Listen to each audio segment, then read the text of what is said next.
Okay, we're in there. Questions from homework 2.3? Can you number 41, please? You say 41? Yes. Yep. Think the people can see on that recording? Let's open this up a little bit. You guys are the lucky ones, survivors.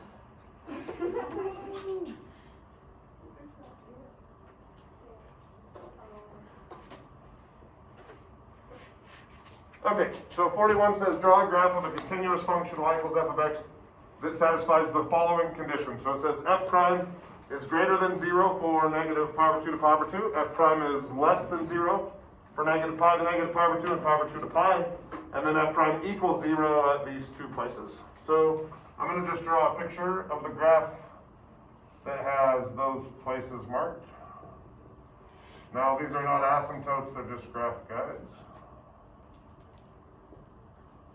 Okay, so last time in class we should have written down a cheat sheet that gave us a little, just said if f prime is this, then f is doing this. So cheat sheet said if f prime is positive, what does that mean about f? What's f got to be doing if its slope is positive? It's got to be increasing. So we need a function that is increasing between negative pi over 2 and pi over 2, because we are drawing a picture of f. So in this section it needs to be increasing. Then from negative pi over 2 and from pi over 2 to pi, it says f prime is less than 0, so what does f got to be doing in those two sections? It's got to be decreasing, so over here and over here, it's got to decrease. And then it says at each of these places, in between where we're going from decreasing to increasing and then increasing to decreasing, we have to have a slope of 0. So we got to be at the top or at the bottom. So lots of possible answers, so it doesn't really matter where the graph is. It's decreasing in this section, stops, increases in this section, stops, decreases in that section. So it could be way up, way down. It could be shaped slightly different, but it has to decrease here, not increase or decrease here, increase this section, top out here, and decrease the rest. You good with that, Taylor? Yeah. Okay, what else?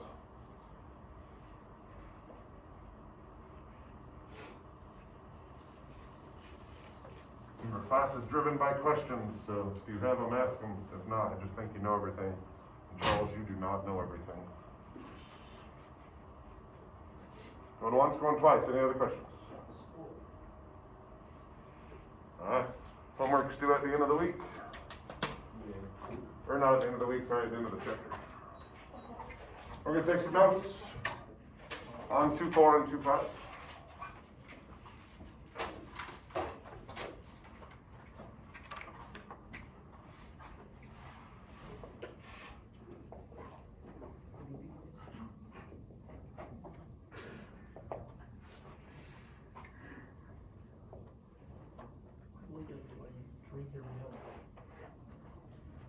So two big topics here, interpreting f prime of x and the second derivative.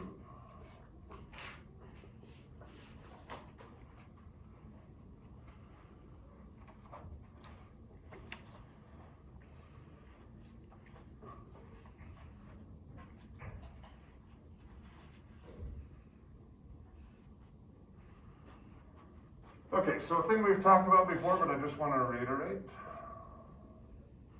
Slope has always been and will always be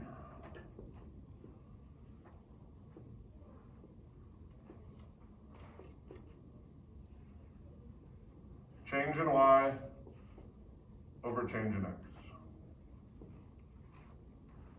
So when you very first learned about slope, you called it rise over run. You learned that you take y2 minus y1 over x2 minus x1. All of that stuff, still true. So what is the difference between when we calculate slope in algebra and when we calculate slope in geometry? In calculus, sorry. What's the difference between the two types of slopes as far as where the points are? Yeah, Dan. In algebra, it's over a given time and like over a period of time, and then in calculus, it's 1 point. Yep, so in algebra, we calculate slope between 2 points that are far apart. So it gives us the average, the aggregate of what's happened over a given time frame. In calculus, we calculate the slope at one single point. The way we do that is by calculating the slope between 2 points that are really, really, really close together. Everybody okay with that? Okay. So let's say f of x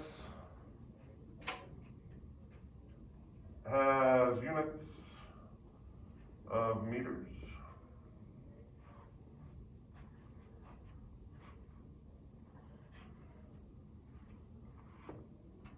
At x seconds. So the input to this function is seconds and the output is meters. So we would call f of x would be a position function.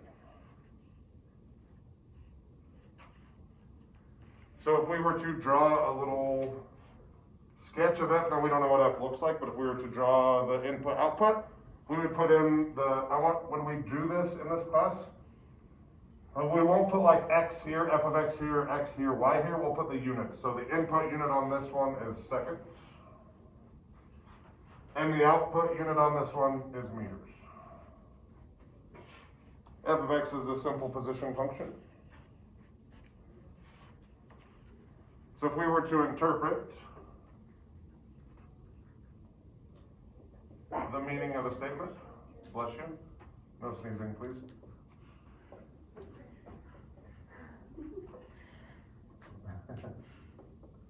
F of 2 equals 15.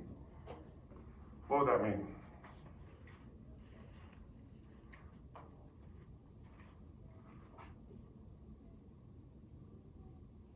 So Dawson, what's that mean in this context? When x is 2.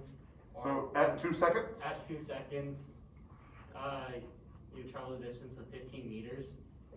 Okay, that's very close, and that's a common misnomer. That's not exactly what it means.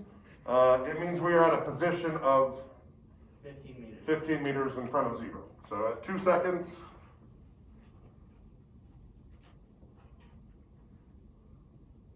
we are at position 15 meters. Now that's a very slight difference, but the difference between saying where we are and how far we've traveled, the only way that where we are and how far we've traveled are the same thing is if we started at 0 and we don't know where we started. So we just know where we are, we don't know how far we've gone. Now, we seem to make the assumption typically that everything starts at position 0, which in this case we don't know that. So all we know is at 2 seconds we are at position 15. Doesn't tell me how far I've gone, it just tells me where I am at a given moment in time. It is a place. And if I said f prime of 2 equals 4, okay, so the way I like to think about this is this 15 was a value. This was a value equation. So 15 is a value, 4 is a rate. First thing we need to do when we find a rate is find its units. And when we're doing a position function, this is simple. You wouldn't even have to look to make sense, but you'll see in a second they get more complex. So the rate of this function will be what the same thing it has always been. It will be change in y over change in x. So this 4 will be measured in meters per second. So what does this mean? At what time is what happening? At 2 seconds, the object is traveling at 4 meters a second. At 2 seconds, the object is traveling at 4 meters per second. That is a snapshot at an exact moment in time. So we don't know how fast it was going up until that point. All we know is at that moment in time, it's moving 4 meters per second. So if you were to make a guess for f of 3, what would be your best guess for f of 3 based on the information we have? 19 meters. Best guess would be f of 3 would be 19. Now in order for that to be true, what would have to happen for the entire time from 2 seconds to 3 seconds with our rate? You'd have to stay steady. It's probably not staying steady. Very few things stay steady. But if we had to make our best guess for f of 3, we'd say f of 3 equal 19 based on the fact that at time 2, I was at position 15, and at time 2, I was moving at a rate of 4 meters per second. My best guess for time 3 would be I'm at position 19. Okay with that? All right, so we always start simple. All right, so this one says the cost